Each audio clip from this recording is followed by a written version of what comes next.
ಎಲ್ಲರಿಗೂ ನಮಸ್ಕಾರ. ನಾನು ನಿಮ್ಮ ಚೆನ್ನ.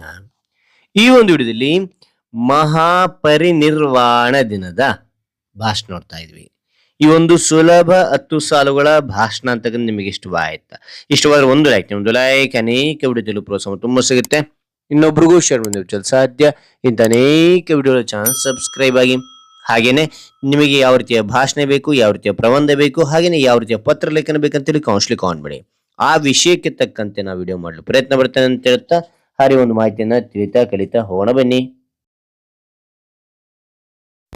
ಈ ಒಂದು ಭಾಷಣ ಮಾಡೋ ಒಂದು ಸೂಚನೆ ಏನಂತೀರಾ, ಇಲ್ಲಿ 1ರಿಂದ 10 ಪಾಯಿಂಟ್ ನಾವು ಕಂಡು ಬರ್ತೇವೆ. ನಿಮ್ಮ ಭಾಷಣದಲ್ಲಿ 1ನೇ ಪಾಯಿಂಟ್, 2ನೇ ಪಾಯಿಂಟ್, 3ನೇ ಪಾಯಿಂಟ್ ಅಂತ ಹೇಳ್ತಾ ಹೋಗ್ಬೇಡಿ. 1ರಿಂದ 10 ಪಾಯಿಂಟ್ಗಳನ್ನ ಚೆನ್ನಾಗಿ ಕಲ್ತ್ಕೊಂಡು ಥರೋ ಆಗ್ರಿ, ಪರ್ಫೆಕ್ಟ್ ಆಗ್ರಿ. ಪರ್ಫೆಕ್ಟ್ ಆದ ನಂತರ ಏನ್ ಮಾಡಬೇಕು, ಪಾಯಿಂಟ್ಗಳನ್ನು ಬಿಟ್ಬಿಡಿ, ವಿಷಯವನ್ನು ಮಾತ್ರ ಸ್ಟೆಪ್ ವೈಸ್ ಹೇಳ್ತಾ ಬನ್ನಿ. ಹೇಳುವಾಗ ಹಾವಭಾವದ ಮೂಲಕ ಎಕ್ಸ್ಪ್ರೆಷನ್ ಕೊಡ್ತಾ ಹೇಳ್ತಾ ಹೋಗಿ. ಆಗ ಏನಾಗುತ್ತೆ ಅಂದ್ರೆ ಕೇಳೋರಿಗೆ ಅದ್ಭುತವಾಗಿರುತ್ತೆ ನಿಮ್ಮ ಭಾಷಣ. ರೈಟ್. ಹಾಗಾದ್ರೆ ನಾನು ನಿಮಗೆ ಇಲ್ಲಿ ಪಾಯಿಂಟ್ ವೈಸ್ ನಾನು ತಿಳಿಸ್ತಾ ಹೋಗ್ತೇನೆ. ಓಕೆನಾ? ರೈಟ್. ನೋಡಿ, ಮೊದಲನೇ ಪಾಯಿಂಟ್ ನೋಡಿ ಮಕ್ಕಳೇ, ಎಲ್ಲರಿಗೂ ಶುಭೋದಯ. ಎಲ್ಲರಿಗೂ ಶುಭೋದಯ. 2ನೇ ಪಾಯಿಂಟ್, ಇಂದು 6ನೇ ಡಿಸೆಂಬರ್. ಇಂದು 6ನೇ ಡಿಸೆಂಬರ್. 3ನೇ ಪಾಯಿಂಟ್, ಡಾಕ್ಟರ್ ಬಾಬಾ ಸಾಹೇಬ್ ಅಂಬೇಡ್ಕರ್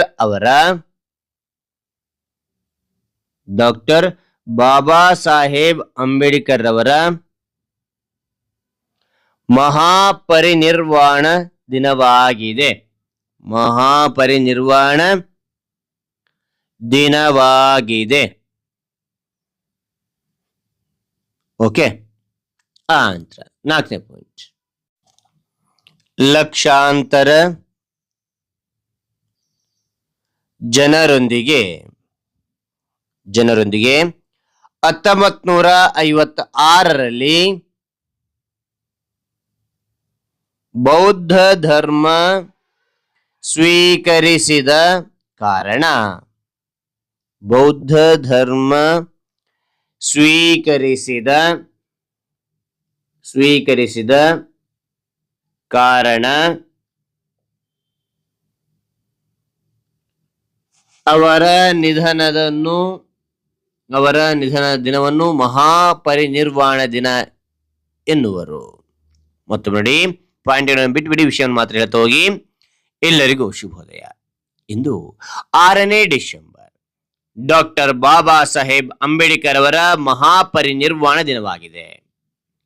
ಲಕ್ಷಾಂತರ ಜನರೊಂದಿಗೆ 1956ರಲ್ಲಿ ಬೌದ್ಧ ಧರ್ಮ ಸ್ವೀಕರಿಸಿದ ಕಾರಣ ಅವರ ನಿಧನದ ದಿನವನ್ನು ಮಹಾಪರಿನಿರ್ವಾಣ ದಿನ ಎನ್ನುವರು. 5ನೇ ಪಾಯಿಂಟ್, ಭಾರತದ ಮುಖ್ಯ ಶಿಲ್ಪಿ, ದಲಿತ ಮುಖಂಡ, ಸಮಾನತೆಯ ದೀಪ. ಅವರು ಭಾರತದ ಸಂವಿಧಾನದ ಮುಖ್ಯ ಶಿಲ್ಪಿ, ದಲಿತ ಮುಖಂಡ, ಸಮಾನತೆಯ ದೀಪ. 6ನೇ ಪಾಯಿಂಟ್, ಅವರು ಅಂತ ಸೇರಿಸಿ 5ನೇ ಪಾಯಿಂಟ್ ನೋಡಿ ಮೊದಲು. ಓಕೆನಾ? 6ನೇ ಪಾಯಿಂಟ್, ಜಾತಿ ತಾರತಮ್ಯದ ವಿರುದ್ಧ ಜೀವಂತವಾಗಿ ಹೋರಾಡಿದ ಮಹಾಯೋಧ.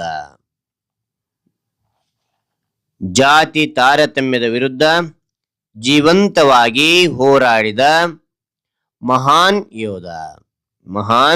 ಯೋಧ. ಓಕೆ. ಅದಾದ ನಂತರ 7ನೇ ಪಾಯಿಂಟ್,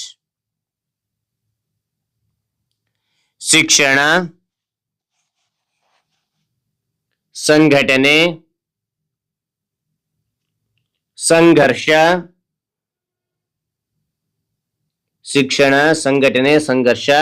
ಇವೇ ಅವರ 3 ಮಂತ್ರಗಳಾಗಿದ್ದವು.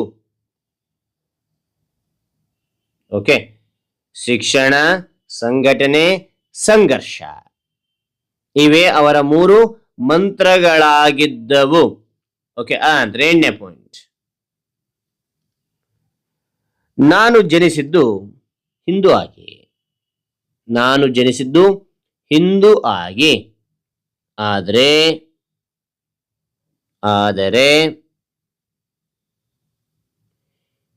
ಹಿಂದೂ ಆಗಿ ಸಾಯುವುದಿಲ್ಲ ಎಂದು ಘೋಷಿಸಿದರು. ಮತ್ತೊಮ್ಮೆ ನೋಡಿ, ನಾನು ಜನಿಸಿದ್ದು ಹಿಂದೂ ಆಗಿ, ಆದರೆ ಹಿಂದೂ ಆಗಿ ಸಾಯುವುದಿಲ್ಲ ಎಂದು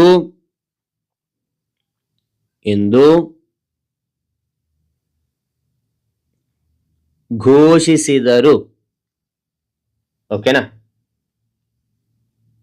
ಅದಾನಂತರ 9ನೇ ಪಾಯಿಂಟ್, ಅವರ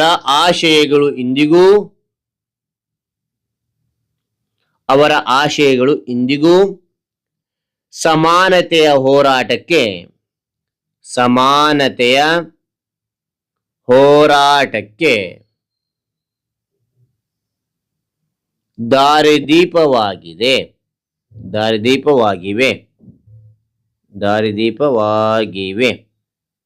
ಓಕೆ, ಅದಾನಂತರ 10ನೇ ಪಾಯಿಂಟ್, ಬಾಬಾ ಸಾಹೇಬರಿಗೆ ಜೈ ಭೀಮ್. ನೀವು ಯುಗ ಯುಗಾಂತರಕ್ಕೂ ಜೀವಂತವಾಗಿರುವಿರಿ. ಬಾಬಾ ಸಾಹೇಬರಿಗೆ ಜೈ ಭೀಮ್. ನೀವು ಯುಗ ಯುಗಾಂತರಕ್ಕೂ ಜೀವಂತವಾಗಿರುವಿರಿ ಎಂದು ತಿಳಿಸಿ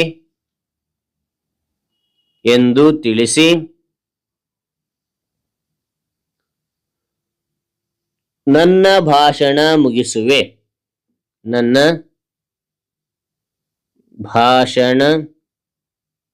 ಮುಗಿಸುವೆ. ಜೈ ಭೀಮ್, ಜೈ ಸಂವಿಧಾನ. ಮತ್ತು ನೋಡಿ, ಬಾಬಾ ಸಾಹೇಬರಿಗೆ ಜೈ ಭೀಮ್. ನೀವು ಯುಗ ಯುಗಾಂತರಕ್ಕೂ ಜೀವಂತವಾಗಿರುವಿರಿ ಎಂದು ತಿಳಿಸಿ ನನ್ನ ಭಾಷಣ ಮುಗಿಸುವೆ. ಜೈ ಭೀಮ್, ಜೈ ಸಂವಿಧಾನ. Okay, right. ಹಾಗಾದ್ರೆ ಒಂದು ಮಾಹಿತಿ ಅಂತಕ್ಕಂಥ ಇಷ್ಟವಾದ್ರೆ ಒಂದು ಲೈಕ್, ಅನೇಕ ವಿಡಿಯೋ ಪ್ರೋತ್ಸಾಹ ತುಂಬ ಸಿಗುತ್ತೆ. ಇನ್ನೊಬ್ರು ಶೇರ್ ಮಾಡಿ ಚಾನಲ್ ಸಾಧ್ಯ.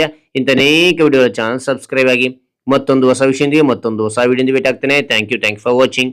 ಬಾಯ್ ಮಕ್ಕಳೇ.